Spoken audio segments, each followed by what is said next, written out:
এ যুবক, কি দিয়া বুঝাইতাম রমজান কত দামি? এই রমজান চলে গেছে, 11 মাস পরে আবার রমজানে করা নাড়া দিছে। প্রস্তুত আছেন আপনারা সবাই? এই প্রস্তুত আছেন? এখন দিয়ে নিয়ত করে ফেলবেন, রমজানের রোজাকে 10টা না সব? আরো জোরে জোরে বলুন আমিন। আমিন। আল্লাহ আপনি কবুল করেন, আমিন কোন। আরো যখন আমিন। ইয়া আইয়ুহাল্লাযীনা আমানু কুতিবা আলাইকুমুস সিয়ামু কামা কুতিবা আলাল্লাযীনা মিন ক্বাবলিকুম লাআল্লাকুম তাত্তাকুন।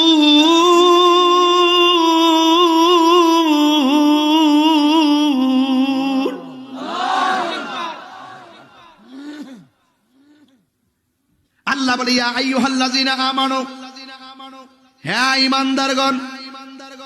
আমরা কি ঈমানদার না বেঈমান? আল্লাহকে তোমাদের উপর রোজাকে ফরজ করে দেওয়া হয়েছে, যেমনি ভাবে তোমাদের পূর্ববর্তীগণের উপরে রোজাকে ফরজ করা হয়েছিল।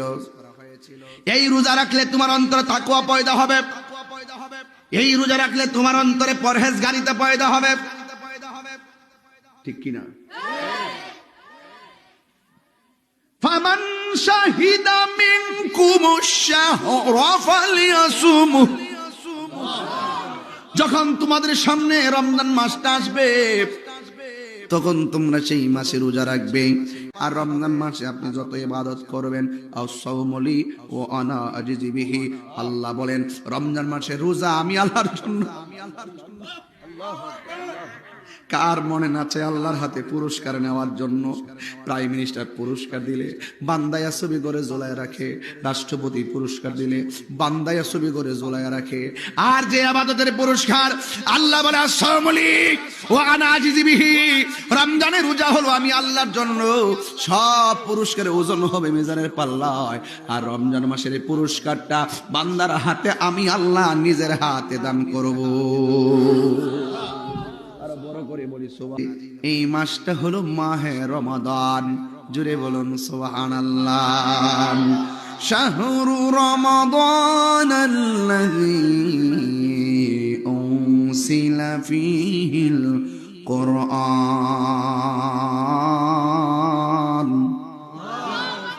আল্লাহ রাব্বুল আলামিন বলেন রমজান মাসে এই কোরআনকে নাজিল করা হয়েছে। কোরআন নাজিলের মাস রমজান। রমজান মাসের নাম রমজান কেন?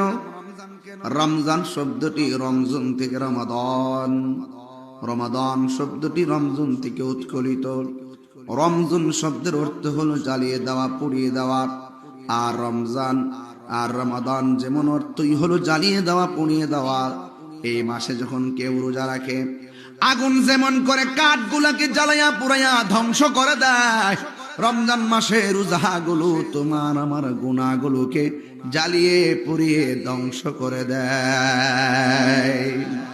যেই মাসে রোজার দ্বারা গুনাহ মাফ হয়ে যায়, রমজান মাসটা আসতেছে মাত্র আর 4-5 দিন 6 দিন পরে।